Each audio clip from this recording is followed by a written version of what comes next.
चला नमस्कार सगळ्यांना. मला एकदा सर्वांनी कमेंट करून सांगा माझा आवाज तुमच्यापर्यंत क्लिअर पोहोचतोय. सर्वांनी कमेंट करा. आवाज होतोय माझा?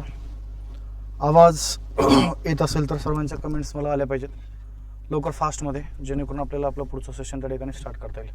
ओके, येतोय. बरं चला आपण पाठीमागच्या तासामध्ये एक मिनिट थोडंसं ब्राईटनेस होतं का? मी काळा दिसतोय का पूर्ण तुम्हाला? मी काळा आहे का गोरा दिसतोय सांगा बरं एकदा. हां आता गोरा दिसू राहिला, जरा लयच काळा झालं. हां तसं ओरिजिनल कलर गोरा आहे माझा, पण ते आमचे पठाण सर मुद्दा म्हणून ब्राईटनेस कमी करून मला काळं दाखवतात. ओके चला, आता आपण आजच्या लेक्चरमध्ये बघा जवळजवळ तुमच्या मॉडर्न हिस्ट्रीमधले 2 प्रकरणं पूर्णपणे या ठिकाणी काय संपलेले आहेत. आता आपल्याला 3ऱ्या प्रकरणाला आजपासून त्या ठिकाणी सुरुवात करायची आणि त्या प्रकरणाचं नाव लक्षात ठेवायचं बघा. कंपनीची जी प्रशासकीय रचना आहे त्या रचनेला काय करू बघा आपण त्या ठिकाणी आजच्या या भागामध्ये सुरुवात करूया. ठीक आहे, चला. आता आपल्याला काय करायचं बघा, ही जी ब्रिटिश ईस्ट इंडिया कंपनी आहे तिच्याबद्दल आपण जर सविस्तर त्या ठिकाणी जर बोललो तर सरळ पहिला भाग लक्षात ठेवायचा ही आहे बघा त्या ठिकाणी ब्रिटनची, म्हणजे सुरुवातीला इंग्लंड आहे आणि नंतर त्या ठिकाणी काय बघा ब्रिटन आहे. मग आता एक मुद्दा आपल्या ठिकाणी क्लिअर पाहिजे बघा, नेमकं ह्या कंपनीची भारतातील जे प्रशासन आहे हे नेमकं कशा प्रकारे चालवलं जायचं आपल्याला त्याच्याबद्दल या ठिकाणी चर्चा करायची. ठीक आहे, सुरुवातीला मी तुम्हाला थोडंसं ब्रिटन बद्दल बोलतो. आता हे आत्ता जे मी सांगणार आहे त्याकडे थोडं सगळ्यांनी लक्ष द्या बघा. पहिला एक भाग लक्षात ठेवायचा, सरळ आपण जर बघितलं तर लक्षात ठेवायचं बघा, इंग्लंडमध्ये इकडं किंवा ब्रिटनमध्ये आपण जर बघितलं तर बघा ब्रिटनची जी राणी आहे ही त्या ठिकाणी महत्वाची, राणी किंवा राजा, शक्यतो ब्रिटनमध्ये राजेशाही आहे आणि तिथं महत्वाचं त्या ठिकाणी राणीच आहे बघा. ठीक आहे, मग आपण जर बघितलं तर लक्षात ठेवायचं इथं कोण आहे बघा, ब्रिटनची राणी आहे. आता ह्या ब्रिटनच्या राणीच्या जर आपण तिच्या अधिकाराखाली जर बघितलं तर लक्षात ठेवायचं बघा त्या ठिकाणी ब्रिटनचं हे जे पार्लमेंट आहे हे पार्लमेंट त्या ठिकाणी तुम्हाला सांगावं लागेल बघा. नंतर ह्या पार्लमेंटच्या जर आपण खाली जर म्हटलं तर लक्षात ठेवायचं बघा बरेचसे त्या ठिकाणी ब्रिटनमध्ये नियामक मंडळ आहेत. कन्सिडर करा हे कसं आत्ताचं लॉजिक लावायचं बघा. ब्रिटनची राणी म्हणजे आपल्या भारतामधले राष्ट्रपती, त्यानंतर बघा हे जे पार्लमेंट आहे म्हणजे आपल्या भारतातली काय त्या ठिकाणी संसद, आणि हे जे नियामक मंडळ आहेत म्हणजे आपल्या भारतातले वेगवेगळे हे जे मंत्रिमंडळ आहेत बघा, जसं गृह खातं आहे तुमचं, संरक्षण खातं आहे बरोबर आहे का, शिक्षण खातं असे डिपार्टमेंट. आणि मग लक्षात ठेवायचं बघा ह्या नियामक मंडळाच्या जर आपण खाली बघितलं तर या ठिकाणी ही जी ईस्ट इंडिया कंपनी आहे जिला आपण EIC म्हणूया, ह्या कंपनीचं काय बघा त्या ठिकाणी हे जे संचालक मंडळ आहे हे संचालक मंडळ त्या ठिकाणी कुठं होतं बघा, तर ह्या नियामक मंडळाच्या त्या ठिकाणी तुम्हाला खाली सांगावं लागेल. आता पहिला एक भाग लक्षात ठेवायचा आपण जर बघितलं तर मग ब्रिटनमध्ये हे जे काही कंपनीचं जे संचालक मंडळ आहे या संचालक मंडळाचे त्या ठिकाणी एकूण होते बघा 2 बोर्ड. त्यापैकी पहिलं जे बोर्ड आहे त्या बोर्डाचं नाव लक्षात ठेवायला आपण ज्याला BOD म्हणूया, आणि सेकंड नंबरचं जे बोर्ड आहे बघा ज्याला आपण त्या ठिकाणी BOP म्हणूया. 2 मिनिटं आपण ह्या बोर्डाबद्दल बोलूया. आता हे जे BOP आहे बघा त्याला बोललं जायचं त्या ठिकाणी बोर्ड ऑफ डायरेक्टर. काय बोललं त्या ठिकाणी? Board of director. आणि जे BOP आहे त्याला या ठिकाणी बोललं जायचं बघा बोर्ड ऑफ प्रोप्रायटर्स. काय बोललंय? बोर्ड ऑफ त्या ठिकाणी प्रोप्रायटर्स. हे नावं थोडेसे त्या ठिकाणी काय करा लक्षात ठेवण्याचा प्रयत्न करत चला. मग याला बोललं जायचं बघा बोर्ड ऑफ डायरेक्टर आणि याला बोललं जायचं बघा त्या ठिकाणी बोर्ड ऑफ प्रोप्रायटर्स. आता हे जे प्रोप्रायटर्स म्हणजे या ठिकाणी काय बघा कंपनीचे जेवढे त्या ठिकाणी शेअर्स होल्डर्स आहेत म्हणजे इथं सर्व त्या ठिकाणी मालक लोक असायचे. पण वास्तविकतेमध्ये हे जे BOD आहे बघा ते या ठिकाणी काय आपल्यासाठी महत्वाचं आहे. ही कंपनीचं स्ट्रक्चर जे आहे बघा हे आहे त्या ठिकाणी ब्रिटन मधलं. कुठलं बोलले त्या ठिकाणी? ब्रिटन मधलं. मग आता ही जी कंपनी आहे बघा भारतामध्ये नेमकं तिचं प्रशासन कसं होतं लक्ष द्या भारतामध्ये. मग भारतामध्ये काय केलं तर बघा ह्या कंपनीनं आपला संपूर्ण जो भारत आहे तर हा भारत त्या ठिकाणी 3 प्रेसिडेन्सी मध्ये विभागला होता बघा. किती प्रेसिडेन्सी मध्ये? ठिकाणी 3 प्रेसिडेन्सी मध्ये. मग आता लक्षात ठेवायचं ह्या 3 प्रेसिडेन्सीज कोणत्या? त्यामध्ये पहिली प्रेसिडेन्सी आहे बघा जिचं नाव लक्षात ठेवायचं या ठिकाणी बंगाल प्रेसिडेन्सी. काय बोललंय? बंगाल प्रेसिडेन्सी. त्यानंतर दुसरी जी आहे तिचं नाव लक्षात ठेवायचं बघा या ठिकाणी बॉम्बे प्रेसिडेन्सी. काय बोलले मी? बॉम्बे प्रेसिडेन्सी. आणि जी तिसरी आहे बघा तिचं नाव लक्षात ठेवायचं या ठिकाणी मद्रास प्रेसिडेन्सी. काय बोललो बघा? मद्रास प्रेसिडेन्सी. आणि ह्या तीनही प्रेसिडेन्सीवरती म्हणजे बंगालवरती, मद्रासवरती आणि त्या बॉम्बे प्रेसिडेन्सीवरती काय व्हायचं बघा, एक नवीन पद निर्माण केलं त्यांनी आणि त्या पदाचं नाव लक्षात ठेवायचं काय बघा त्या ठिकाणी, गव्हर्नर नावाचं पद होतं. कोणतं बोलावं, गव्हर्नर. मग बॉम्बेचा गव्हर्नर, बंगालचा गव्हर्नर आणि काय त्या ठिकाणी सरळ सरळ मद्रासचा गव्हर्नर. पण आता हे जे BOD आहे या बोर्ड ऑफ डायरेक्टरच्या मार्फत त्या ठिकाणी काय व्हायचं माहितीये का, ह्या गव्हर्नरला भारतामध्ये पाठवलं जायचं. गव्हर्नरला भारतामध्ये या ठिकाणी पाठवलं जायचं. मग बंगालचा गव्हर्नर, बॉम्बेचा गव्हर्नर आणि काय बघा त्या ठिकाणी सरळ सरळ त्या ठिकाणी मद्रासचा गव्हर्नर. म्हणजे आपल्यासाठी महत्वाचं जे पद आहे, हे महत्वाचं पद लक्षात ठेवायचं ते आहे बघा त्या ठिकाणी गव्हर्नर. हे पद आपल्यासाठी या ठिकाणी महत्वाचं आहे. मग आता पहिला भाग लक्षात ठेवायला काय केलं तर बघा, या ठिकाणी प्रेसिडेन्सी हे एक महत्वाचा भाग आहे. बघा ह्या प्रेसिडेन्सीच्या खाली काय केलं तर, प्रेसिडेन्सीच्या खाली बोललोय मी, या ठिकाणी काही त्यांनी काय केलं तर बघा, सब प्रेसिडेन्सी ज्या आहेत, सब प्रेसिडेन्सी काय केलं ते बघा तरी का निर्माण केल्या होत्या. ओके. मग आता एक मुद्दा असा आहे, अशा भारतामध्ये भरपूर साऱ्या सब प्रेसिडेन्सी होत्या, त्याचा काय विषय नाहीये. मग आता ह्या सब प्रेसिडेन्सीवरती एक नवीन पद होतं बघा, ज्याला बोललं जायचं त्या ठिकाणी लेफ्टनंट गव्हर्नर. काय बोललंय, लेफ्टनंट गव्हर्नर. हा एक भाग लक्षात ठेवायचा. मग आता मद्रासच्या त्या ठिकाणी भरपूर सब प्रेसिडेन्सी आहेत, तिथं लेफ्टनंट गव्हर्नर आहे. त्यानंतर बघा आपण जर बघितलं, हे जे बॉम्बे आहे बघा, ह्या बॉम्बे प्रेसिडेन्सीच्याही त्या ठिकाणी भरपूर सब प्रेसिडेन्सी निर्माण केल्या होत्या. त्याच्या पण त्या ठिकाणी इथं कोणतं पद आलं मग, लेफ्टनंट गव्हर्नर आहे. आणि बंगालची पण तीच परिस्थिती आहे बघा. आता ह्या सब प्रेसिडेन्सीच्या खाली जर तुम्ही गेले बघा, डायरेक्ट त्या ठिकाणी काय केलं बघा, ब्रिटिशांनी इथं निर्माण केलते त्या ठिकाणी जिल्हे, म्हणजे काय बोललो बघा, जिल्हा निर्माण केला होता. मग आता एक मुद्दा असा आहे, आपण जर बघितलं तर ह्या जिल्ह्याचं जे प्रशासन आहे ते आपल्यासाठी सगळ्यात महत्वाचं आहे. मग पहिला भाग लक्षात ठेवायला काय केलं बघा, त्यांनी जिल्ह्याची त्या ठिकाणी एकूण 4 भागामध्ये विभागणी केली होती. त्यातला पहिला विभाग लक्षात ठेवायला, ज्याला आपण दिवाणी विभाग म्हणूया. कोणता बोललो बघा, दिवाणी म्हणजे महसूल विभाग, रेव्हेन्यू संदर्भातला. त्यानंतर 2 नंबर आपण जर बघितलं तर 2 नंबर लक्षात ठेवायला बघा, निजामत विभाग आहे. निजामत म्हणजे बघा त्या ठिकाणी पोलीस खातं. ओके. आणि तिसरा लक्षात ठेवायला अजून एक विभाग आहे बघा, ज्या विभागाचं नाव लक्षात ठेवायला न्याय विभाग आहे. ओके. आणि त्याच्यानंतर जर आपण गेलो बघा, अजून एक त्यामध्ये जिल्ह्यामध्ये विभाग होता, ज्या विभागाचं या ठिकाणी नाव लक्षात ठेवायला आपण ज्याला सरळ सरळ लष्करी विभाग म्हणूया. काय बोललो बघा, लष्करी विभाग. तर अशी काय केली ती ब्रिटिशांनी या ठिकाणी जिल्ह्याची पूर्णपणे या ठिकाणी काय केली ते बघा, विभागणी केली होती. 2 मिनिटं एक एक पॉईंट आपण त्या ठिकाणी समजून घेतोय. जिल्ह्याची काय केली ती बघा त्या ठिकाणी, अशा प्रकारे यांनी जी विभागणी आहे ही विभागणी त्या ठिकाणी तुम्हाला केलेली पाहायला मिळते. आता त्याच्यानंतर जर तुम्ही थोडंसं जर पुढे गेले तर पहिला एक भाग लक्षात ठेवायला बघा, काय केलं आपण जिल्ह्यापर्यंत आलोय. या पुढं आता हा जो काही दिवाणी विभाग आहे बघा, दिवाणी, तर ह्या दिवाणी विभागाचा प्रमुख म्हणजे जिल्ह्याचा जो रेव्हेन्यू डिपार्टमेंट आहे त्याचा प्रमुख म्हणून काय केलं तर बघा, एक नवीन पद निर्माण केलं आणि ज्या पदाचं नाव लक्षात ठेवायला आपण ज्याला कलेक्टर बोलूया. काय बोललो बघा, कलेक्टर. म्हणजे आता आपण त्याला कलेक्टर म्हणतोय, पण त्या कालखंडामध्ये त्याला दिवाण असं बोललं जायचं. काय बोललो बघा, दिवाण. हे लक्षात ठेवायचं. त्यानंतर या दिवाणला मदत करण्यासाठी पुन्हा त्या ठिकाणी काही उपदिवाण होते. काय बोललो बघा, उपदिवाण ह्या कलेक्टरला किंवा त्या ठिकाणी दिवाणला मदत करण्यासाठी. हा एक भाग लक्षात ठेवायचा. त्याच्यानंतर बघा जर तुम्ही तालुक्यामध्ये आले, तालुक्याकडं, तर तालुक्यामध्ये एक नवीन पद होतं बघा, ज्या पदाचं नाव लक्षात ठेवायला या ठिकाणी मामलेदार नावाचं पद आहे. काय बोललो बघा, मामलेदार. मामलेदाराच्या खाली जर आपण आलो बघा, या ठिकाणी आमलेदार नावाचं पद आहे. आणि या आमलेदाराच्या जर आपण खाली आलो तर लक्षात ठेवायला या ठिकाणी कोतवाल नावाचं पद आहे. कोणतं बोललोय मी, कोतवाल. आता लक्ष द्या, म्हणजे सरळ सरळ कलेक्टर, याला त्या कालखंडामध्ये काय बोललं जायचं, मगाशी मी बोललोय त्या ठिकाणी या कलेक्टरला बोललं जायचं बघा दिवाण. ओके. मग दिवाण म्हणजे कलेक्टर, उपदिवाण म्हणजे उपजिल्हाधिकारी किंवा आपण ज्याला डीवाय कलेक्टर म्हणतो. त्यानंतर मामलेदार म्हणजे आता सध्याचे तहसीलदार लोक, आमलेदार म्हणजे आता सध्याचे तलाठी लोक, आणि कोतवाल हे पद अजूनही आहे. ठीक आहे. म्हणजे अशा प्रकारे त्या ठिकाणी काय होतं बघा, ह्या जिल्ह्याचं पूर्णपणे त्या ठिकाणी स्ट्रक्चर होतं. त्यानंतर जर आपण बघितलं बघा, निजामत हा जो विभाग आहे म्हणजे जिल्ह्याचा पोलीस खात्याचा प्रमुख त्या ठिकाणी एक होतं बघा, ज्याचं नाव लक्षात ठेवायला पोलीस अधीक्षक. हे पद त्या कालखंडामध्ये होतं आणि आत्ताही आहे. आता आपण त्यांना SP म्हणतो बघा. काय बोललो मी, SP.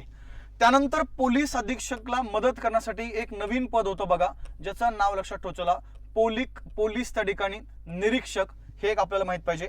आणि त्याच्यानंतर जर आपण बघितलं तर लक्षात ठेवायचं बघा, सरळ सरळ त्या ठिकाणी आपण जर पाहिलं तर इथं पोलीस निरीक्षकाच्या नंतर अजून एक पद आहे बघा, ज्या पदाचं नाव लक्षात ठेवा चला दरोगा, आणि दरोगाच्या नंतर डायरेक्ट लक्षात ठेवा चला या ठिकाणी एक पद होतं आणि ते आहे बघा तुमच्या ठिकाणी पोलीस शिपाई नावाचं पद. त्यानंतर हा जो जिल्हा न्याय विभाग आहे, म्हणजे काय केलं बघा इंग्रजांनी सरळ सरळ न्याय विभागाची रचना त्या ठिकाणी इथं आपण एकच नाव लिहितो मी, पंचस्तरीय. काय बोललो बघा, पंचस्तरीय न्याय विभाग जो आहे तो काय केलं बघा त्या ठिकाणी आपल्या संपूर्ण भारतामध्ये इथं त्यांनी निर्माण केला होता. आता पंचस्तरीय न्याय विभाग नेमका कसा आहे ते तुम्हाला मी नंतर सांगतो, पुढे गेल्यानंतर, ठीक आहे, इथं नाही आहे. आणि त्यानंतर हा जो लष्कर विभाग आहे बघा, त्याचा प्रमुख होता त्या ठिकाणी सरळ सरळ जिल्ह्याचा हा जो काही लष्करी अधिकारी आहे हा त्या ठिकाणी प्रमुख होता. त्यानंतर बघा त्याच्या खाली अजून एक पद आहे, ज्या पदाचं नाव लक्षात ठेवा चला सुभेदार नावाचं पद आहे. आणि या सुभेदाराच्या खाली डायरेक्ट आपण जर बघितलं तर तिथे होते बघा डायरेक्ट या ठिकाणी काय शिपाई किंवा आपण ज्यांना त्या ठिकाणी जे आर्मी म्हणूया ती होती. म्हणजे अशा प्रकारे काय केलं बघा ह्या ब्रिटिशांनी आपल्या भारतामध्ये हे जे स्ट्रक्चर आहे हे अशा प्रकारे त्या ठिकाणी पूर्णपणे डिझाईन केलं होतं. पण आता आपल्यासाठी महत्वाचं काय, आपण तर कंपनीची प्रशासकीय रचना त्या ठिकाणी पाहतोय आणि ही कंपनीची प्रशासकीय रचना पाहत असताना बघा इथं सगळ्यात महत्वाची गोष्ट आपल्यासाठी महत्वाचा आहे एक प्रांत, आणि तो मिडलला मी घेतलाय मगाशी, तो म्हणजे कोणता बघा त्या ठिकाणी बंगाल हा प्रांत. काय बोललो बघा बंगाल. म्हणजे ज्यावेळेस वास्तविकता अशी आहे 1757 मध्ये ज्यावेळेस प्लासीची लढाई झाली आणि ही प्लासीची लढाई झाल्यानंतर काय केलं बघा ब्रिटिशांनी बंगालमध्ये स्वतःची प्रशासन व्यवस्था तिथं लागू करायला सुरुवात केली. आणि मग त्या प्लासीच्या लढाईमध्ये ती लढाई जिंकल्यानंतर काय केलं बघा इंग्रजांनी त्या बंगालमध्ये बोर्ड ऑफ डायरेक्टरच्या माध्यमातून एका व्यक्तीला भारतामध्ये पाठवलं आणि त्या व्यक्तीला एक नाव दिलं आणि त्याला आपण काय म्हणलो बघा तरी गव्हर्नर. मग नंतरच्या कालखंडामध्ये काय झालं बघा त्याच्यामध्ये बराचसा बदल होत गेलेला आहे. आता बदल कसा, लक्ष द्या माझ्या बोलण्याकडे. सुरुवातीला आपण जर बघितलं तर सुरुवातीला कोण आहे बघा, बंगालचा गव्हर्नर आहे. काय बोललो मी, बंगालचा या ठिकाणी गव्हर्नर आहे. आता आपण जर पाहिलं बघा हा जो बंगालचा गव्हर्नर आहे, मग आता प्लासीची लढाई कधी झाली 1757.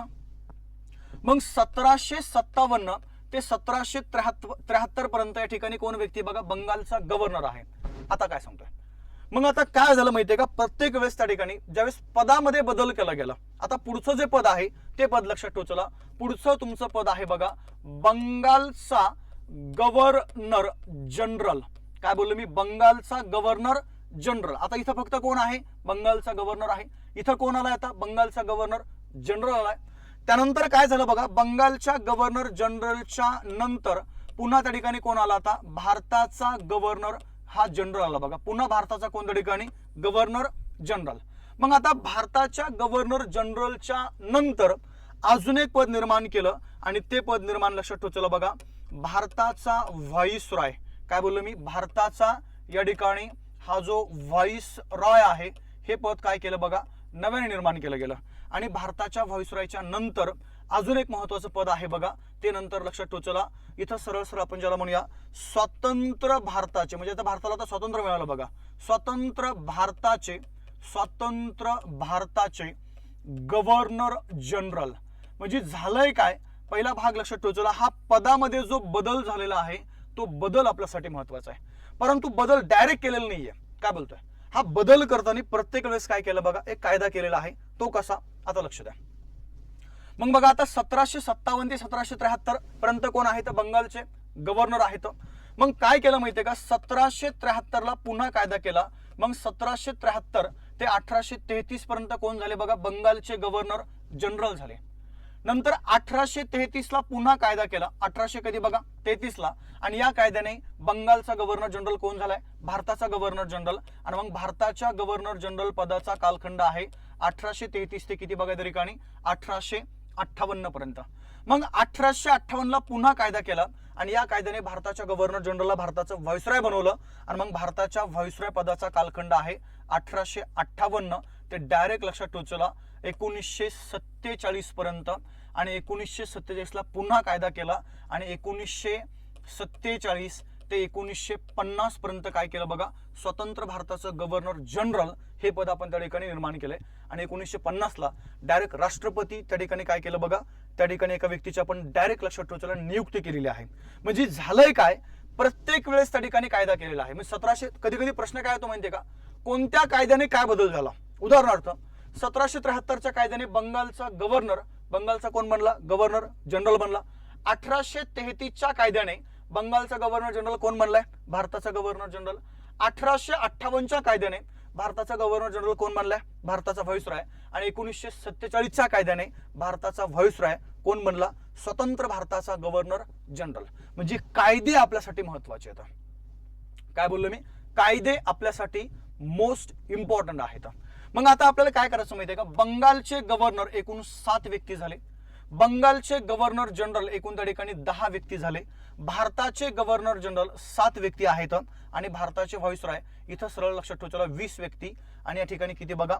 स्वतंत्र भारताचे गव्हर्नर जनरल एकूण 2 व्यक्ती आहेत. मग आता आपण काय करू बघा, एका एका व्यक्तींची नावं तुम्हाला या ठिकाणी माहित असणं आवश्यक आहे. मग पहिला भाग लक्षात ठेवा, आपण सुरुवात करूया या ठिकाणी बंगालचे काय बघा गव्हर्नरला. काय बोललो मी? बंगालचे या ठिकाणी गव्हर्नर. बघा बंगालच्या गव्हर्नरचा जो कालखंड आहे, आता मगाशी बोललो मी 1757 ते 1700 किती बघा त्या ठिकाणी 73 हा त्यांचा कालखंड आहे.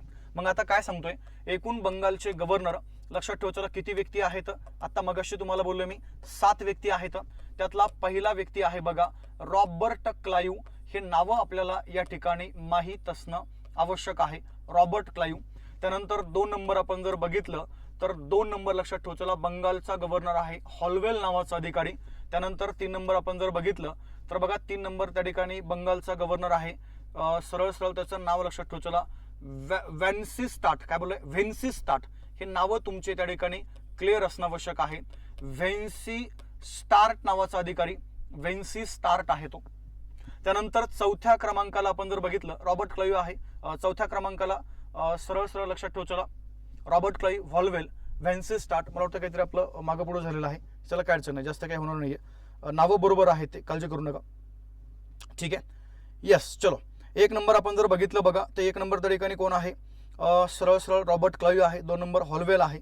3 नंबर त्या ठिकाणी व्हेन्सिस्टार्ट आहे. बरोबर आहे. 4था जर आपण क्रमांक बघितला तर 4था क्रमांक लक्षात ठेवा पुन्हा एकदा या ठिकाणी रॉबर्ट क्लाइव्ह आहे. हे नाव तुमचं क्लिअर पाहिजे बघा, रॉबर्ट क्लाइव्ह.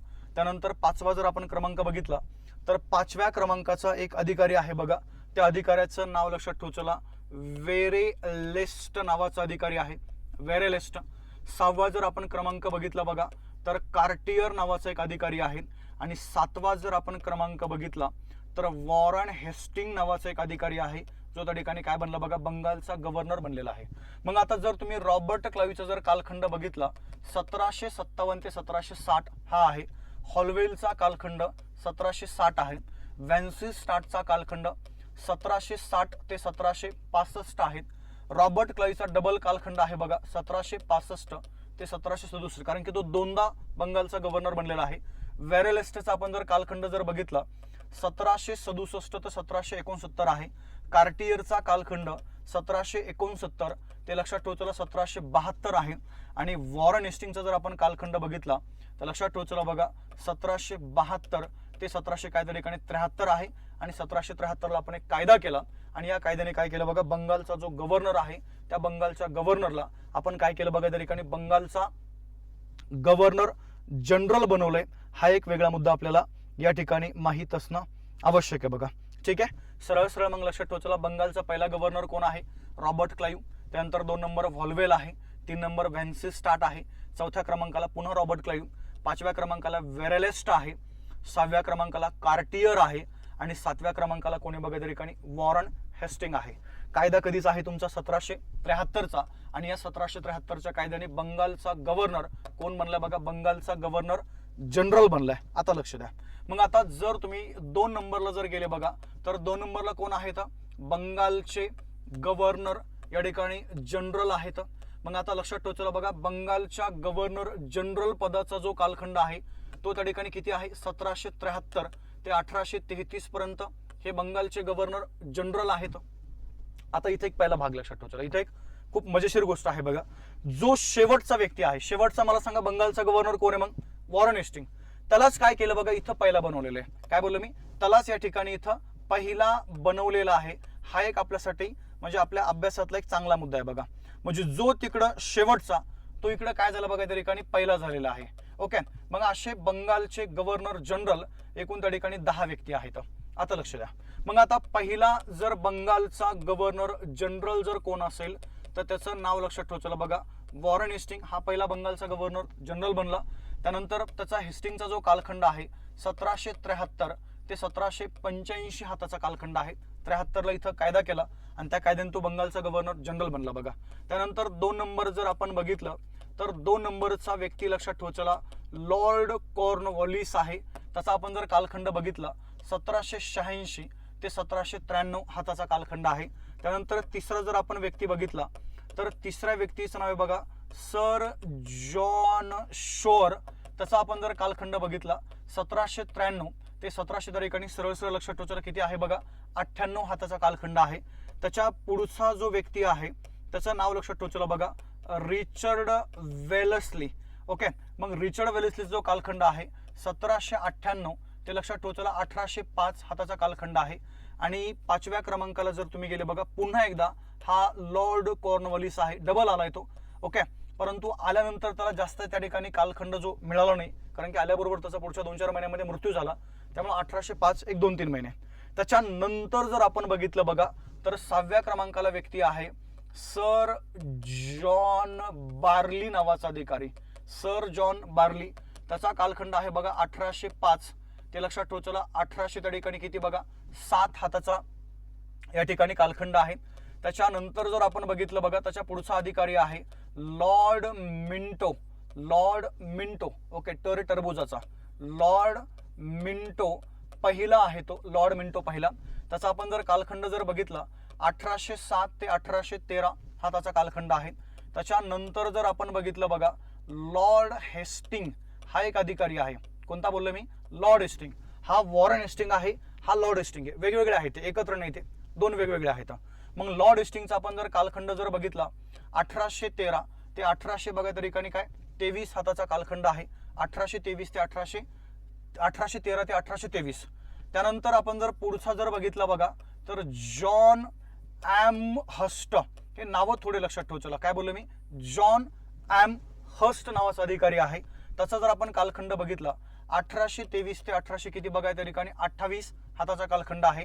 आणि 10व्या क्रमांकाचा या ठिकाणी बंगालचा गव्हर्नर जनरल आहे विल्यम बेंटिंग नावाचा अधिकारी. बेंटिंग. ओके, बेंटिंग म्हणा, बेंटिंग. ओके, बेंटिंग किंवा त्याला बेंटिंग क आपण करू शकतो बघा. बेंटिंग त्याचा कालखंड आहे 1833 ते 1828 ते 1800 किती बघा त्या ठिकाणी 33. आणि 1833 मध्ये आपण एक कायदा केला आणि कायदा करून काय केलं बघा त्या भारतात बंगालच्या गव्हर्नर जनरलला आपण काय केलं त्या ठिकाणी भारताचं जे गव्हर्नर जनरल पद आहे ते काय केलं बघा त्या ठिकाणी देऊन टाकले. ओके, चला आता पहिला भाग लक्षात ठेवा. पुन्हा तुम्हाला काय सांगितलंय आता 1800 काय आपण कुठपर्यंत आलो बघा 33 पर्यंत. मग 1833च्या कायद्याने बंगालचा गव्हर्नर जनरल कोण बनला बघा भारताचा गव्हर्नर जनरल. मग आता आपण काय करू बघा थोडंसं पुढे जाऊया. आता आपण चर्चा करायची आपल्याला भारताच्या गव्हर्नर जनरल बद्दल. म्हणजे आपला पॉईंट आहे 3रा आता. ओके, हे 2रा झाला आणि या ठिकाणी काय बघा हा पहिला झाला. मग आता सरळ सरळ जर तुम्ही पुन्हा एकदा भारताच्या गव्हर्नर जनरल कडे जर गेले, भारताचे गव्हर्नर जनरल यांचा एकूण जो कालखंड आहे 1833 ते 1800 किती बघा त्या ठिकाणी 58 हा त्यांचा एकूण कालखंड आहे. मी तुम्हाला मगाशी बोललो एक काम आपलं सोपं करून दिलंय मी. काम कोणतं बघा? जो इथं शेवट आहे तो इकडे पहिला आहे. काय बोललो मी? जो या ठिकाणी शेवट आहे तो इकडे काय बघा त्या ठिकाणी पहिला आलेला आहे. त्यामुळे थोडंसं लक्षात ठेवा. चला मग आता भारताचा जो पहिला गव्हर्नर जनरल आहे एकूण त्या ठिकाणी 7 व्यक्ती आहेत. त्या 7ही व्यक्तींची नावं आपल्याला या ठिकाणी क्लिअर पाहिजे बघा. मग पहिला जो व्यक्ती आहे त्या व्यक्तीचं नाव लक्षात ठेवा. चला विल्यम बेंटिंग हे काय बघा त्याचं नाव आहे विल्यम बेंटिंग. त्यानंतर दुसरा जो आहे त्याचं नाव तुम्हाला माहित पाहिजे बघा चार्लस मेटकाल्फ नावाचा अधिकारी आहे. Charles Metcalfe. ओके, काय बोललोय काय म्हणताय? नाव खूप भारी आहेत. आता त्याला काय पर्याय नाही. ठीक आहे, बरोबर आहे की नाही? कारण की हे ब्रिटिश अधिकाऱ्यांची नावं आहेत आणि हे नावं असेच आहेत. ठीक आहे, कारण की काय होतं बघा बऱ्याचदा आपल्याला परीक्षेमध्ये कधी कधी हे जे नावं आहेत त्याच्यावरती तुम्हाला प्रश्न आलेले आहेत. पहिला अधिकारी कोणता, दुसरा कोणता, शेवटचा कोणता. त्यामुळं आपल्याला ह्या सर्व अधिकाऱ्यांची जी नावं आहेत ही नावं त्या ठिकाणी आपल्याला माहीत असणं आवश्यक आहे. समजलं काय बोललो मी? कारण की पाठीमागचे आपण जर क्वेश्चन पेपर जर चेक केले तर बऱ्याचदा आपल्याला ह्या अधिकाऱ्यांची जी नावं आहेत ती नावं त्या ठिकाणी विचारलेली आपल्याला पाहायला मिळतात. चला लक्ष द्या. त्याच्या पुढचा जो अधिकारी आहे बघा, तर त्या पुढच्या अधिकाऱ्याचं नाव लक्षात ठेवा. चला, लॉर्ड ऑकलँड. काय बोललो मी? लॉर्ड ऑकलँड नावाचा एक अधिकारी आहे, ऑकलँड. त्याच्यानंतर जर आपण बघितलं तर लॉर्ड एलिनबरो. काय बोललो मी? लॉर्ड एलिनबरो हा एक अधिकारी आहे. त्याच्यानंतर लक्षात ठेवा. चला बघा, लॉर्ड हार्डिंग पहिला. काय बोललो मी? लॉर्ड हार्डिंग पहिला हा एक अधिकारी आहे. त्याच्यानंतर जर आपण बघितलं तर लॉर्ड डलहौसी नाव तुम्ही ऐकलं असेल. लॉर्ड डलहौसी हा एक अधिकारी आहे. आणि सर्वात शेवटचा एक भारताचा गव्हर्नर जनरल लक्षात ठेवा. चला बघा, तर त्या व्यक्तीचं नाव आहे त्या ठिकाणी लॉर्ड कॅनिंग. म्हणजे भारताचे एकूण त्या ठिकाणी 7 गव्हर्नर जनरल झालेले आहेत, हे आपल्याला माहीत असणं आवश्यक आहे. ठीक आहे, तर सरळ सरळ लक्षात ठेवा. चला बघा, विल्यम बेंटिंगचा जो कालखंड आहे 1833 ते 1800 या ठिकाणी त्याचा एकूण जो कालखंड आहे 33 ते किती बघा 35 हाताचा कालखंड आहे. चार्लस मेटकाल्फचा एकूण कालखंड 1835 ते 1836 हाताचा कालखंड आहे. लॉर्ड ऑकलँडचा एकूण कालखंड 1836 ते 1842 आहे. लॉर्ड एलिनबरोचा एकूण कालखंड 1842 ते 1800 या ठिकाणी 44 आहे. हार्डिंग पहिल्याचा कालखंड 1844 ते 1848 आहे. लॉर्ड डलहौसीचा कालखंड 1848 ते 1800 या ठिकाणी 56 आहे. त्याला थोडं टिकमार्क करतो मी. आणि लॉर्ड कॅनिंगचा आपण जर कालखंड बघितला 1856 ते किती बघा त्या ठिकाणी 1800 या ठिकाणी 58 आहे. याला टिकमार्क का केलं त्याचं रिझन लक्षात ठेवा. चला, आपल्याला बऱ्याचदा परीक्षेमध्ये डायरेक्ट या अधिकाऱ्याच्या नावं किंवा कधी कधी डायरेक्ट कालखंड दिला जातो आणि त्या ड्युरेशनमध्ये तो अधिकारी कोण होता हे आपल्याला माहीत असणं आवश्यक आहे बघा. ठीक आहे, तर पहिला भाग लक्षात ठेवा. चला, तुम्हाला त्यासाठी काय करायचंय हे माहीत असणं आवश्यक आहे की सरळ सरळ या कालखंडामध्ये अधिकारी कोण होता. काय म्हणताय, प्रश्न येतील का? तुम्ही बाकी प्रश्न विचारू नका. तुम्हाला विचारून मला सांगा प्रश्न टाकणार आहेत का? तुमचा पेपर सेट करणारे आपल्याला विचारून प्रश्न टाकणार आहेत का? मला हाच प्रत्येक विद्यार्थ्यांचा मुद्दा कळत नाहीये.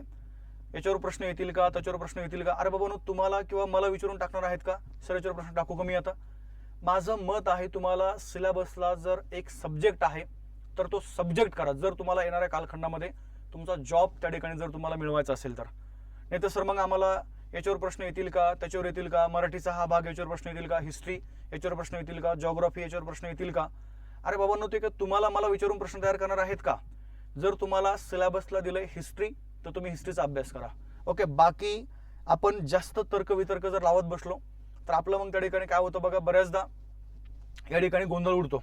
तर सरळ तुम्हाला काय करायचं, हा कालखंड लक्षात ठेवायचा आहे आणि त्या कालखंडामध्ये तो अधिकारी कोणता होता त्याचं नाव पण त्या ठिकाणी तुम्हाला माहित असणं आवश्यक आहे. ठीक आहे, चला आता आपण कुठपर्यंत आलो बघा. त्या ठिकाणी आपण आलोय 1858 पर्यंत. मग आता 1858च्या कायद्याने भारताचा गव्हर्नर जनरल कोण बनलाय बघा, भारताचा व्हाईसरॉय बनलाय. मग आता भारताचे व्हाईसरॉय आपण जर पाहिलं डबल त्या ठिकाणी काही अधिकारी आहेत, आपण चला त्यांच्याबद्दल बोलूया. चौथा जो क्रमांक आहे तिकडे आपण चाललोय. भारताचे व्हाईसरॉय आपल्याला या ठिकाणी क्लिअर असणं आवश्यक आहे. आणि या भारताच्या व्हाईसरॉयचा जो एकूण कालखंड आहे तो लक्षात ठेवा. चला, 1858 ते 1900 किती बघा त्या ठिकाणी 47. मग आता तुम्हाला मगाशी बोललो मी, जो इकडे शेवटी आहे तो इकडे पहिला आहे. मग मला सांगा भारताचा शेवटचा गव्हर्नर जनरल कोण आहे? Lord Canning. मग भारताचा पहिला जो व्हाईसरॉय आहे तो पण त्या ठिकाणी कोण असणार आहे बघा, लॉर्ड कॅनिंगच असणार आहे. हे नावं आपल्याला या ठिकाणी माहीत असणं आवश्यक आहे म्हणजे आहे. ठीक आहे, मग चला भारताचा पहिला व्हाईसरॉय लक्षात ठेवा. चला बघा, ज्याचं नाव आहे त्या ठिकाणी लॉर्ड कॅनिंग. हे नावं कन्फर्म लक्षात ठेवा. चला, तुम्हाला बऱ्याचदा परीक्षेमध्ये या नावावरती प्रश्न आलेले आहेत वेगवेगळ्या एक्झाममध्ये. त्यानंतर दुसरा जर आपण बघितलं बघा, लॉर्ड कॅनिंगच्या नंतर पुढचा जो अधिकारी आहे त्या पुढच्या अधिकाऱ्याचं नाव लक्षात ठेवा. चला बघा, एल्जिन पहिला हा त्या ठिकाणी दुसरा भारताचा व्हाईसरॉय आहे. जर तुम्ही तिसऱ्या जर व्हाईसरॉय बद्दल जर बोलले बघा तर त्याचं नाव लक्षात ठेवा. चला, सर जॉन लॉरेन्स हे आपलं नाव त्या ठिकाणी क्लिअर पाहिजे, सर जॉन लॉरेन्स. बघा, लॉर्ड कॅनिंगचा जो कालखंड आहे 1858 ते 1862 हा त्याचा कालखंड आहे. एल्जिन पहिल्याचा कालखंड 1862 ते 1800 या ठिकाणी 63 आहे. सर जॉन लॉरेन्सचा कालखंड 1863 ते 1800 या ठिकाणी 69 आहे. त्याच्यानंतर लक्षात ठेवा. चला बघा, लॉर्ड मेयो हे नावं तुम्हाला आठवत असतील बघा. ठीक आहे, लॉर्ड मेयोचा जो कालखंड आहे 1869 ते 1872 हा मेयोचा कालखंड आहे. ओके, बघा लॉर्ड मेयोच्या नंतर अजून एक अधिकारी आहे, ज्या अधिकाऱ्याचं नाव लक्षात ठेवा. चला बघा, लॉर्ड नॉर्थब्रूक आहे. 1872 ते 1876 हा लॉर्ड नॉर्थब्रूकचा कालखंड आहे. बघा नॉर्थब्रूक नंतर या ठिकाणी लॉर्ड लिटन नावाचा अधिकारी आहे. लिटनच्या नंतर रिपन नावाचा अधिकारी आहे. रिपनच्या नंतर डफरीन नावाचा एक अधिकारी. बघा काय बोललोय, डफरीन. हे नावं थोडे लक्षात ठेवण्याचा प्रयत्न करत चला. आणि डफरीनच्या नंतर एक अधिकारी आहे बघा या ठिकाणी लॅन्स डाऊन नावाचा. काय बोललो मी, लॅन्स डाऊन. बघा आता लिटनचा जो कालखंड आहे 1876 ते 1880 हा त्याचा कालखंड आहे. त्यानंतर रिपनचा कालखंड 1880 ते लक्षात ठेवा. चला बघा 1800 त्या ठिकाणी 84 हा रिपनचा कालखंड आहे. डफरीनचा कालखंड 1884 ते 1800 या ठिकाणी किती बघा 88 हा कालखंड आहे. आणि लॅन्स डाऊनचा जर आपण कालखंड बघितला 1888 ते 1800 काय बघा त्या ठिकाणी 94 हा या लॅन्स डाऊनचा कालखंड आहे. ओके, चलो आता त्याच्यानंतर जर आपण बघितलं तर बघा आता पुढं आहेत लॉर्ड लॅन्स डाऊनच्या नंतर 11वा क्रमांकाचे या ठिकाणी अधिकारी आहेत. एकदा मी हे नावं तुमचे क्लिअर करून देतो. एकदा का आपले नावं क्लिअर झाले नंतर आपण मग थोडंसं पुढं जायला काय जातो बघा त्या ठिकाणी थोडं आपल्याला सोपं जातं. ओके, आता ह्या लॅन्स डाऊनच्या नंतर अजून एक अधिकारी आलेला आहे बघा, ज्याचं नाव लक्षात ठेवा. चला एल्जिन दुसरा. इथं एल्जिन पहिला आहे, आता इथं एल्जिन काय बघा दुसरा. एल्जिन दुसऱ्याचा कालखंड आहे 1894 ते 1899. त्याच्यानंतर पुढचा अधिकारी आहे बघा लॉर्ड कर्झन नावाचा अधिकारी. नाव ऐकलं असेल तुम्ही, लॉर्ड कर्झन. बंगालची फाळणी वगैरे केलेली आहे त्यांनी. लॉर्ड कर्झनचा जो कालखंड आहे 1899 ते 1905 हा काय करा बघा त्याचा कालखंड लक्षात ठेवा. चला नंतर आहे बघा लॉर्ड मिंटो दुसरा. पहिला होऊन गेला पाठीमागं, आता हा दुसरा आलेला आहे लॉर्ड मिंटो दुसरा. त्याचा एकूण कालखंड आहे 1905 ते 1900 या ठिकाणी किती बघा 10 हा त्याचा कालखंड आहे. त्याच्यानंतर जर आपण बघितलं तर आहे बघा हार्डिंग दुसरा. हार्डिंग पहिला होऊन गेला पाठीमागं, भारताचा गव्हर्नर जनरल. हार्डिंग दुसऱ्याचा कालखंड आहे 1910 1916. त्याच्यानंतर पुढचा अधिकारी आहे बघा चेम्स फोर्ड नावाचा अधिकारी. चेम्स फोर्ड. एकूण कालखंड जर आपण बघितलं 1916 ते 1921 हा त्याचा कालखंड आहे. किती बोललो मी त्या ठिकाणी 16 ते 21. त्याच्यानंतर जर आपण बघितलं तर लक्षात ठेवा बघा त्याच्या पुढचा जो कालखंड आहे हार्डिंग चेम्सफोर्डच्या नंतर तुमचा पुढचा अधिकारी आहे बघा लॉर्ड रीडिंग नावाचा. रीडिंगच्या नंतर जर आपण बघितलं तर लॉर्ड आयर्विन नावाचा पण एक अधिकारी आहे बघा. रीडिंगचा जो कालखंड आहे 1921 ते 1926 आहे. आयर्विनचा कालखंड 1926 ते 1900 या ठिकाणी 31 आहे. त्यानंतर बघा एक अधिकारी अजून आहे तुमचा विलिंग्टन नावाचा, लॉर्ड विलिंग्टन. त्याचा कालखंड आहे बघा 1931 ते 1900 या ठिकाणी 34 आहे. त्याच्यानंतर पुढचा अधिकारी आहे लिथगो नावाचा. लिथगोचा जो कालखंड आहे 1934 ते 1900 या ठिकाणी 44 हा त्याचा कालखंड आहे. त्याच्यानंतर जर आपण बघितलं बघा लिथगोच्या नंतर 21व्या नंबरचा अधिकारी आहे लॉर्ड वेव्हेल नावाचा अधिकारी. Lord Wavell. कालखंड लक्षात ठेवा 1944 ते 1900 त्या ठिकाणी 45 हा त्याचा कालखंड आहे. त्यानंतर पुढचा अधिकारी आहे बघा लॉर्ड माउंट बॅटन. हे आपल्याला नाव माहित पाहिजे. काय बोललो बघा लॉर्ड माउंट बॅटन. आणि मग त्याचा कालखंड आहे 1945 ते 1900 काय बघा त्या ठिकाणी 47. आणि डायरेक्ट लक्षात ठेवा 1947 ला काय झालंय या ठिकाणी भारताला स्वातंत्र्य मिळालंय. म्हणजे 1947 पर्यंत आपण काय बघितलं बघा भारताचे व्हाईसरॉय. आणि त्याच्यानंतर आपण जर बघितलं बघा 1947 नंतर लक्षात ठेवा पुढचं एक पद आपण निर्माण केलंय स्वतंत्र भारताचे काय बघा गव्हर्नर जनरल. ओके, तर हे एक पद आपल्याला त्या ठिकाणी माहिती असणं आवश्यक आहे. आणि स्वतंत्र भारताचे गव्हर्नर जनरल दोघं जण आहेत. स्वतंत्र भारताचे पहिले governor general Lord Mountbatten 1947 ते 1948. आणि स्वतंत्र भारताचे दुसरे गव्हर्नर जनरल सी राजगोपालचारी. काय बोललो मी सी राजगोपालचारी. आणि त्यांचा कालखंड आहे 1948 ते डायरेक्ट लक्षात ठेवा. चला 1900 काय बघा त्या ठिकाणी 50. आणि 1950 ला आपण काय केलं, डायरेक्ट भारताचे पहिले राष्ट्रपती म्हणून या ठिकाणी राजेंद्र प्रसाद यांची नियुक्ती केलेली आहे. बरोबर आहे. म्हणजे एकंदरीत आपण जर बघितलं बघा तर आपल्याला हे जे संपूर्ण लिस्ट जी आहे ही त्या ठिकाणी लिस्ट माहित असणं आवश्यक आहे. पण त्याच्या अगोदर आपण जर बघितलं तर नावामध्ये बदल कसा झाला, कोणत्या कायद्याने हा बदल या ठिकाणी झालेला आहे ते आपल्यासाठी इथं माहीत असणं आवश्यक आहे. ठीक आहे. कारण की बऱ्याचदा आपल्याला परीक्षेमध्ये याच्यावरती प्रश्न आलेले आहेत. पाठीमागचे क्वेश्चन पेपर चेक करा. ओके. कारण की काय होतं बघा, कधी कधी अशा कंटेंटवर जर तुम्हाला प्रश्न आले तर मग आपला गोंधळ त्या ठिकाणी उडतो बघा. मग सरळ सरळ एक गोष्ट लक्षात ठेवा. चला 1773च्या कायद्याने बंगालचा गव्हर्नर हा बंगालचा कोण बनलाय, त्या ठिकाणी गव्हर्नर जनरल बनलाय. त्यानंतर 1833च्या कायद्याने बंगालचा गव्हर्नर जनरल कोण बनला, या ठिकाणी भारताचा गव्हर्नर जनरल बनलेला आहे. त्यानंतर 1858च्या कायद्याने भारताचा गव्हर्नर जनरल भारताचा व्हाईसरॉय बनला. आणि 1947च्या कायद्याने भारताचा व्हाईसरॉय हा स्वतंत्र भारताचा काय बघा त्या ठिकाणी गव्हर्नर जनरल बनलेला आहे. मग आपण हे सगळे नावं स्टेप बाय स्टेप त्या ठिकाणी पाहिलेले आहेत. मग बंगालचे गव्हर्नर एकूण 7 आहेत. रॉबर्ट क्लाइव्ह, हॉलवेल, वेन्सस्टाट, त्यानंतर रॉबर्ट क्लाइव्ह आहे, वेरेलेस्ट आहे, कार्टियर आहे आणि वॉरेन हेस्टिंग आहे. त्यानंतर बंगालचे गव्हर्नर जनरल वॉरेन हेस्टिंग आहे, कॉर्नवॉलिस आहे, सर जॉन शोर आहे. त्यानंतर बघा रिचर्ड वेलेस्ली आहे, कॉर्नवॉलिस आहे. त्यानंतर सर जॉन बार्ली आहे, लॉर्ड मिंटो पहिला आहे, जॉन एमहर्स्ट आहे, बरोबर, लॉर्ड हेस्टिंग आहे, जॉन एमहर्स्ट आहे आणि शेवटी कोण बघा विल्यम बेंटिंग आहे. भारताचे governor general William Bentinck, Charles Metcalfe आहे, ऑकलँड, एलिनबरो, हार्डिंग पहिला, डलहौसी आणि शेवटी लॉर्ड कॅनिंग. आणि शेवटी भारताचे व्हाईसरॉय हे आहेत बघा, लॉर्ड कॅनिंग आहे, एल्जिन पहिला आहे, ओके, लॉरेन्स आहे, मेयो आहे, नॉर्थब्रुक आहे, लिटन आहे, रिपन आहे, डफरिन आहे, लॅन्सडाऊन आहे.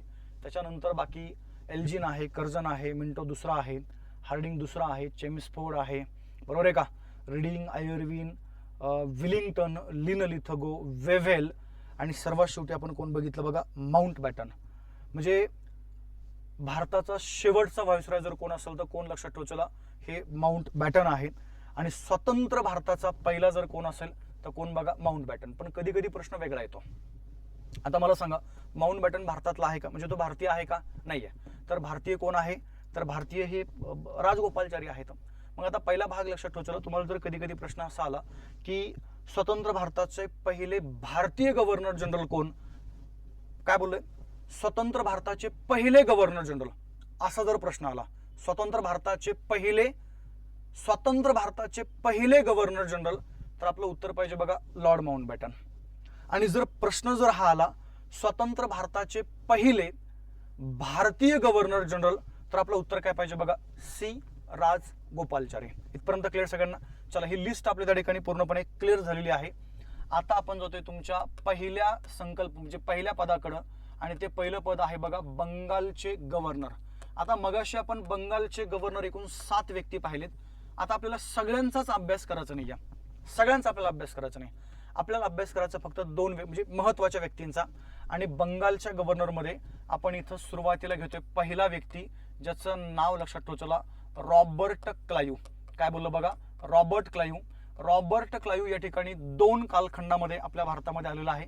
त्याचा पहिला कालखंड 1757 ते 1760 आणि दुसरा कालखंड आहे बघा 1765 ते 1700 त्या ठिकाणी काय बघा 67.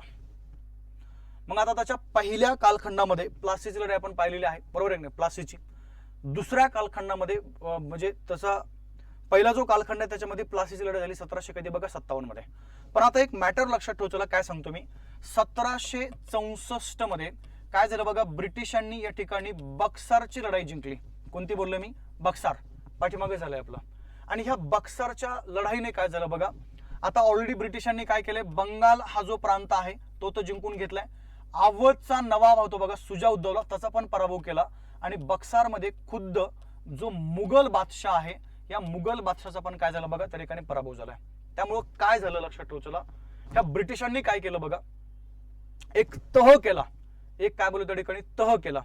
पण हा तह केला कधी, कसा केला, आता लक्ष द्या. तो तह कसा केला बघा, तर लक्षात ठेवायचं त्या ठिकाणी तो तह केलेला आहे 1765 मध्ये. आणि त्या तहाचं नाव लक्षात ठेवायचं तो म्हणजे कोणता बघा त्या ठिकाणी अलाहाबादचा तह. कधी बोललो मी 1700 या ठिकाणी 65 मध्ये, आणि 1765 मध्ये क्लाईव्ह भारतामध्ये आलेला आहे, म्हणजे तह त्याच्या कालखंडात झालाय. आता काय बोलतोय माझ्या बोलण्याकडे थोडंसं जरा लक्ष द्या. मग 1765च्या या अलाहाबादच्या तहाने काय झालं बघा.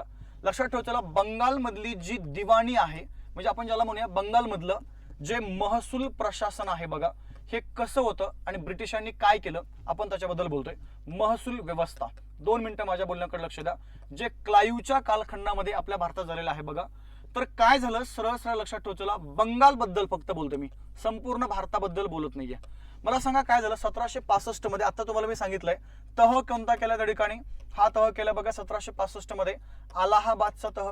आता बंगालमध्ये काय केलं बघा, बंगालमध्ये या अलाहाबादच्या तहाने ह्या मुघल बादशाने काय बोललो बघा, मुघल बादशाने बंगालमध्ये ब्रिटिशांना काय केलं बघा, एक अधिकार दिला, आणि तो अधिकार लक्षात ठेवला आपण ज्याला म्हणूया दिवाणी अधिकार. काय बोललो त्या ठिकाणी, दिवाणी. माझ्या बोलण्याकडे प्रत्येकाने लक्ष द्या. दिवाणी जो अधिकार आहे, हा अधिकार त्या ठिकाणी सरळ सरळ लक्षात ठेवला बंगाल मधला जो आहे दिवाणी, याचा अर्थ लक्षात ठेवला पैसा गोळा करणे, बंगालमधून महसूल गोळा करणे. आता दिवाणी अधिकार त्या ठिकाणी कुणी मिळवलाय, ह्या अलाहाबादच्या तहाने, तो मिळवला बघा त्या ठिकाणी ब्रिटिशांनी. आणि आता दुसरा मुद्दा असा आहे, थोडंसं पाठीमागं तुम्ही आठवा बघा, बक्सरच्या युद्धामध्ये मीर जाफरचा त्याच्या कालखंडात झालं होतं. मीर जाफरचा 1765 मध्ये मृत्यू झाला, आणि त्याच्यानंतर बंगालमध्ये निजाम उद्दौला याला नवाब बनवलं गेलं. आणि या इंग्रजांनी काय केलं बघा, विशेष करून त्या क्लाईव्हने त्या निजाम उद्दौलाकडनं त्या बंगालमध्ये अजून त्या ठिकाणी एक अधिकार मिळवला, आणि तो अधिकार त्या ठिकाणी लक्षात ठेवायचा, तो आहे बघा सरळ सरळ निजामतीचा अधिकार. कोणता बोललो मी त्या ठिकाणी, निजामतीचा अधिकार. म्हणजे लक्षात ठेवायचा बघा फौजदारी अधिकार. कोणता अधिकार, फौजदारी. दिवाणी म्हणजे लक्षात ठेवायचा महसूल गोळा करण्याचा अधिकार, आणि निजामतीचं म्हणजे काय बघा त्या ठिकाणी फौजदारी अधिकार. आता हे 2 अधिकार लक्षात ठेवायचा या ठिकाणी रॉबर्ट क्लाईव्हने इथं मिळाले. म्हणजे बंगालमधून लक्षात ठेवायचा महसूल गोळा करणे आणि बंगालमधली जी फौजदारी व्यवस्था आहे, हे दोन्ही पण अधिकार या ठिकाणी कोणाकडे आले बघा, हे आले ब्रिटिशांकडे. पण आता दुसरा मुद्दा आहे, ब्रिटिशांकडे एवढं मनुष्यबळ नाहीये, म्हणजे इंग्रजांकडे एवढी मनुष्यबळ नाहीये की हे 2 अधिकाराची अंमलबजावणी हे लोक त्या बंगालमध्ये करतील. मग आता मला सांगा, बंगालमध्ये प्लासी आणि बक्सर ह्या 2 लढाई झाल्या, आणि दोन्ही लढाईमध्ये ह्या बंगालच्या नवाबांचा पराभव झालेला. आता 1764 मध्ये जे बक्सरची लढाई झाली, त्या बक्सरच्या लढाईमध्ये तर पूर्णपणे खतमच कार्यक्रम झालेला बघा. आणि निजाम उद्दौला याला बंगालचा नवाब बनवलंय, पण त्याच्या हातामध्ये काहीच अधिकार नाहीये. मग क्लाईव्हनं काय केलं माहितीये का, क्लाईव्हनं बंगालमधून पैसा गोळा करण्याचा अधिकार मिळवला, आणि बंगालमध्ये हा फौजदारी अधिकार मिळवला. परंतु पहिला एक माझा मुद्दा या ठिकाणी लक्षात ठेवायचा, अधिकार मिळवला, परंतु सरळ सरळ इथं काय केलं बघा, ह्या क्लाईव्हने जबाबदारी मात्र घेतली नाही. काय बोललो बघा, क्लाईव्हने जबाबदारी त्या ठिकाणी घेतली नाही. म्हणजे अधिकार पैसा गोळा करायचा आहे, पण पैसा गोळा करण्याची जबाबदारी मी नाही घेणार. बंगालच्या नवाबाला सांगितलं तू पैसा गोळा कर, आणि गोळा करून आणलेला पैसा तू माझ्याकडे देऊन टाक. अधिकार कोणाकडे आहे पैसा गोळा करण्याचा, क्लाईव्हकडे आहे, पण जबाबदारी कोणावर टाकली त्यांनी, तर ती टाकली बघा त्या ठिकाणी त्या बंगालच्या जो नवाब आहे बघा, ह्या नवाबावरती त्या ठिकाणी ही जबाबदारी टाकली. म्हणजे आता काय झालं लक्षात ठेवचला, आता ब्रिटिशांना काही करण्याची गरजच नाहीये. डायरेक्ट तो बंगालचा नवाब बंगालमधून पैसा गोळा करून आणतोय, आणि कोणाकडे देऊन टाकतोय, तो देऊन टाकतोय इंग्रजाकडे. बरं पैसा गोळा करतोय कोणाकडून, तर लक्षात ठेवायचं, त्यासाठी काय केलं बघा, ह्या नवाबाने ह्या जो काय बंगालचा नवाब आहे त्याने काय केलं बघा, सरळ सरळ त्या ठिकाणी माझा पहिला मुद्दा लक्षात ठेवायचा, बंगालमधले जे शेतकरी आहेत, बंगालमधले जे व्यापारी आहेत, तर यांच्यावरती काय केलं बघा, सरळ त्या ठिकाणी भरपूर सारे टॅक्स लावले. काय बोललो बघा, भरपूर सारे टॅक्स लावले, आणि टॅक्स लावून तो बंगालचा नवाब किंवा नवाबाचे अधिकारी आता महसूल गोळा करताय, आणि महसूल गोळा करून लक्षात ठेवतो कोणाकडे आणून देता येतो, आणून देतो त्या ठिकाणी ब्रिटिशांकडे. दुसरा मुद्दा असा होता की आता बंगालमध्ये मला सांगा, या ठिकाणी ही जी काही फौजदारी व्यवस्था आहे, किंवा जी न्याय व्यवस्था आहे, किंवा जे पोलीस कार्य आहे बघा, आता जर तुम्ही अनलिगली टॅक्स वसूल करताय तर आंदोलन त्या ठिकाणी होणारच आहे, लोक उद्रेक करणारच आहेत. बरं आता लोकांनी जर उद्रेक केला तर तो मॅटर कोर्टामध्ये जाणारच आहे. मग तिथं न्याय निवाडा करायचा आहे, तर तीही जबाबदारी क्लाईव्ह म्हणला मी घेणार नाहीये, अधिकार माझ्याकडे ठेवल, फायनल डिसिजन मी देईल, परंतु हे कोर्ट कचऱ्या बंगालमधलं जे काही वातावरण या ठिकाणी शांतता जी ठेवायची आहे ती जबाबदारी तुमच्याकडे, म्हणजे नवाबाचे अधिकारी आता शांतता ठेवताय. म्हणजे पहिला भाग लक्षात ठेवायचा. इथं पण काय केलं बघा, इथं बंगालमध्ये ही जी काही फौजदारी सिस्टम आहे त्याची पण जबाबदारी या रॉबर्ट क्लाइव्हने किंवा ब्रिटिशांनी घेतली नाही. म्हणजे आता काय झाले माझ्या बोलण्याकडे लक्ष द्या. क्लाइव्ह सांगतोय की बंगालमधून टॅक्स वसूल करा आणि नवाबाचे अधिकारी तो टॅक्स वसूल करण्यासाठी काय करताय, त्या ठिकाणी कष्ट करताय. म्हणजे आता बंगालमध्ये दोघांची सत्ता सुरू झाली बघा. एक कुणाची, ब्रिटिशांची, आणि दुसरी कोणाची बघा त्या ठिकाणी, नवाबाची. क्लाइव्ह आदेश देतोय आणि त्या आदेशाची अंमलबजावणी कोण करतंय, नवाब. म्हणजे दोघांचं प्रशासन या बंगालमध्ये सुरू झालेलं आहे आणि दोघांचं प्रशासन या बंगालमध्ये सुरू झाल्यामुळं एक नवीन सिस्टम बंगालमध्ये सुरू झाली आणि त्या सिस्टमला म्हणायचंय दुहेरी शासन पद्धती. काय बोललो त्या ठिकाणी, दुहेरी शासन पद्धती. आणि ही दुहेरी शासन पद्धती रॉबर्ट क्लाइव्हने काय केलं बघा, बंगालमध्ये 1765 मध्ये या ठिकाणी राबवलेली आहे. म्हणजे कधी कधी आम्हाला प्रश्न असा येतो बघा की दुहेरी शासन पद्धतीमध्ये ब्रिटिशांकडे अधिकार आहेत पण जबाबदारी नाही, आणि बंगालच्या नवाबाकडे जबाबदारी आहे पण अधिकार नाही येतं. समजलं काय बोललो मी. म्हणजे अशा टाईपचे प्रश्न तुम्हाला बऱ्याचदा आतापर्यंत परीक्षेमध्ये विचारले गेलेत. आणि दुहेरी शासन पद्धती जर कोणत्या कायद्याने सुरू केली असेल तर, म्हणजे कोणत्या त्या तहाने जर सुरू झाली असेल तर तो तह लक्षात ठेवा 1765चा या ठिकाणी कोणता बघा, अलाहाबादचा तह. दुहेरी शासन पद्धती या ठिकाणी कधी सुरू झाली, 1765 मध्ये. कोणत्या प्रांतामध्ये सुरू झाली तर बंगाल प्रांतामध्ये. आणि जर कुणी जर सुरू केली तर त्या व्यक्तीचं नाव लक्षात ठेवा बघा, रॉबर्ट क्लाइव्ह यांनी काय केले, बंगालमध्ये ही दुहेरी शासन प्रणाली लागू केलेली आहे. आणि दुहेरी शासन प्रणाली लागू केल्यामुळं या ठिकाणी सरळ लक्षात ठेवा काय झालं बघा. कधी कधी प्रश्न असतो की दुहेरी शासन पद्धती कोणत्या कराराने किंवा कोणत्या तहाने लागू केली, तर 1765चा कोणता बघा त्या ठिकाणी, अलाहाबादचा तह. बरं कोणत्या प्रांतामध्ये लागू झाली तर बंगालमध्ये. कुणी लागू केली तर रॉबर्ट क्लाइव्हने. आणि दुहेरी शासन पद्धतीमध्ये अधिकार कोणाकडे आहेत आणि जबाबदारी कोणाकडे आहे ते तुम्हाला समजायला पाहिजे. तर अधिकार आहेत ब्रिटिशांकडे आणि जबाबदारी कोणाकडे गेली बघा त्या ठिकाणी, बंगालच्या नवाबाकडे गेलेली आहे. याला म्हणायचं डिवल गव्हर्नमेंट सिस्टम, म्हणजे दुहेरी शासन पद्धती, जी या क्लाइव्हने काय केलं बघा, बंगालमध्ये या ठिकाणी राबवलेली आहे. एवढी सर्व माहिती तुम्हाला ह्या रॉबर्ट क्लाइव्ह बद्दल किंवा त्याच्या त्या दुहेरी शासन पद्धतीबद्दल आपल्याला माहित असणं आवश्यक आहे. अजून एक भाग लक्षात ठेवा. आता हा कालखंड तो आहे, म्हणजे आता काय क्लाइव्हकडे असं काय एखादी सरकारी गाडी वगैरे असं काय नव्हतं, 4 व्हीलर 2 व्हीलर नाही. त्या कालखंडामध्ये काही घोडे असायचे बघा, घोडे. तर ह्या रॉबर्ट क्लाइव्हचा एक सरकारी घोडा होता, ज्या घोड्याचं नाव लक्षात ठेवा, व्हिक्टर नावाचा घोडा. कोणता बोलले बघा, व्हिक्टर. म्हणजे कधी कधी तुम्हाला क्लाइव्हच्या घोड्यावरती पण प्रश्न येतो. बऱ्याचदा रॉबर्ट क्लाइव्हचा घोडा तुम्हाला म्हणजे शिक्षक भरतीमध्ये नाही पण वेगवेगळ्या इतर एक्झाम मध्ये आतापर्यंत विचारला गेला. कदाचित तुम्हालाही तो विचारला जाऊ शकतो. आपल्याला माहित पाहिजे, जर प्रश्न जर विचारला खालीलपैकी रॉबर्ट क्लाइव्हच्या घोड्याचं नाव काय होतं किंवा व्हिक्टर नावाचा घोडा हा खालीलपैकी कुणाचा होता, तर आपला आन्सर काय पाहिजे बघा त्या ठिकाणी, रॉबर्ट क्लाइव्ह हे माहित पाहिजे. कारण की आपल्या इतिहासामध्ये पूर्वी जे राजे महाराजे होते बघा ते वेगवेगळे घोडे वापरायचे. मग आता लक्षात ठेवा, हा जो व्हिक्टर नावाचा घोडा आहे तो तुम्हाला मी आता सांगितलंय रॉबर्ट क्लाइव्हचा आहे. त्याच्यानंतर बघा इतिहासामध्ये चेतक नावाचा एक घोडा आहे. इतिहासामध्ये आपण जर बघितलं बघा, बादल नावाचा एक घोडा आहे. पवन नावाचा एक घोडा महत्वाचा आहे. त्याच्यानंतर रंगा नावाचा एक घोडा महत्वाचा आहे. त्याच्यानंतर सारंगा नावाचा एक घोडा महत्वाचा आहे. त्याच्यानंतर बघा निळा नावाचा घोडा, नाव आहे ते घोड्याचे. अबलख नावाचा घोडा हा पण एक महत्वाचा आहे. आणि त्याच्यानंतर लक्षात ठेवा बघा इतिहासामध्ये कृष्णा नावाची घोडी आहे ती एक महत्वाची आहे. मग आता व्हिक्टर जर घोडा जर आपण बघितलं, आरसी करतो मी, आरसी म्हणजे काय, रॉबर्ट क्लाइव्ह त्यांचा आहे तो. चेतक नावाचा घोडा जर आपण बघितलं बघा तर महाराणा प्रताप यांचा त्या ठिकाणी हा चेतक नावाचा घोडा आहे जो प्रसिद्ध आहे. बादल किंवा पवन एकच आहे, ते दोन नावं दिली ते बादल किंवा पवन.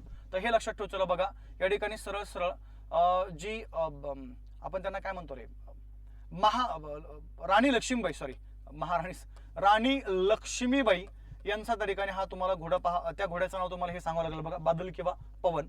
आणि जर तुम्ही रंगा सारंगा निळा अबलक बद्दल जर बोलले तर बघा थोरले बाजीराव ज्यावेळेस मी इंग्रज आणि मराठा युद्धाबद्दल बोलत होतो त्यावेळेस तुम्हाला मी ह्या 4 घोड्याबद्दल एकदा बोललेलो आहे.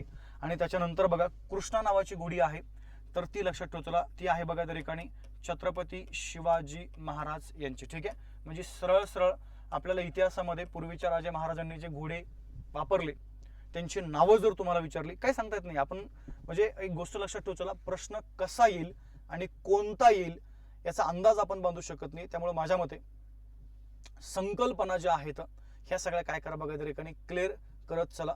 बाकी इतर जे कंटेंट आहेत हे त्या ठिकाणी मी ते वेळोवेळी तुम्हाला त्या ठिकाणी देत राहतो. ठीक आहे, तर सरळ सरळ हिस्ट्रीमधले या ठिकाणी घोड्यांची नावं आपल्याला माहीत असणं आवश्यक आहे. आणि याचबरोबर या ठिकाणी हे जे बंगालचे गव्हर्नर आहेत, बंगालचे गव्हर्नर सरळ त्या ठिकाणी काय झाले बघा, काय म्हणताय, हा हे काही नाही 21वा 19 नाही रे, जे कमेंट मग अशी केलेले 19 नंतर 20 राहिले मान्य आहे, पण 20व्या नंबरला वेवेल आहे आणि 21व्या नंबरला त्या ठिकाणी कोण बघा माउंट बॅटन आहे. ठीक आहे, काही नाही ते 21 आहेत ते मागे पुढे झालं त्याचं काय, म्हणजे नावं सिक्वेन्स बरोबर आहे, काळजी करू नका.